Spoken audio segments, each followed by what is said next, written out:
Bonjour à tous, c'est parti pour le flash d'information. Les acteurs de la commande publique de Côte d'Ivoire sont en formation depuis ce lundi 29 juillet et ce jusqu'au 2 août afin d'accroître leur capacité en matière de validation des projets par la Banque ouest-africaine de développement.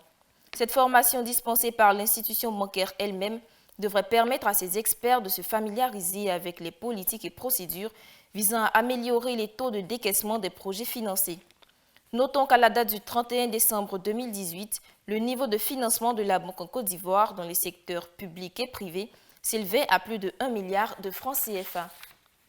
L'emprunt obligataire émis par le Trésor public ivoirien sur le marché de l'UEMOA s'est soldé avec succès ce mardi 23 juillet.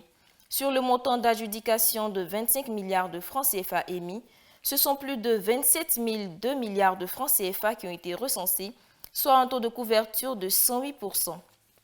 Au final, la Direction générale du Trésor et de la comptabilité publique de Côte d'Ivoire n'a retenu que 26 202 milliards, ce qui représente un taux d'absorption de 97,04%.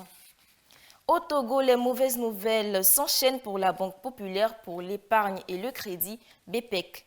Les actionnaires de l'établissement bancaire contrôlé par le groupe d'assurance sénégalais Sounou Group ont statué ce mercredi en assemblée quant à la réduction du capital de la banque. Cette décision intervient dans un contexte de pertes enregistrées par la société ces dernières années. Selon le directeur général délégué en charge du développement international de Sounou Group, les fonds propres de base de la banque sont devenus au 31 décembre 2018 inférieurs au minimum requis par la loi bancaire en vigueur. MTN Nigeria a désormais l'autorisation de fournir des services de paiement mobile à ses abonnés. L'annonce a été faite le lundi 29 juillet par le PDG de la filiale nigériane de l'opérateur sud-africain Ferdi Moolman suite à un accord trouvé avec la Banque centrale du Nigeria.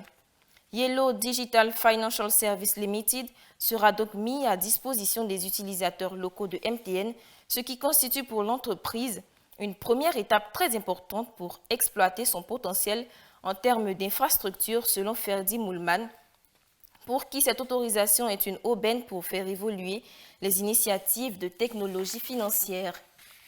Direction le Mozambique où la société chinoise CITIC Construction a été cooptée pour la réalisation d'un vaste chantier de 35 000 logements sociaux dans 4 provinces du pays. Selon la répartition du gouvernement mozambicain, 15 000 logements devraient sortir de terre dans le sud, 10 000 dans le centre et 10 000 autres dans le nord, le tout sur une période de 5 ans pour la durée des travaux. C'est ce qu'a annoncé la semaine dernière le ministre mozambicain en charge du logement, João Machatine. Une situation qui pourrait avoir un impact limité sur l'accès au logement des populations, avec des coûts de logement de l'ordre de 30 à 40 000 $ pour un pays dont le seuil de pauvreté est de 54,7% de la population. C'était tout pour ce flash d'information. Au revoir et restez connectés sur 2UF TV.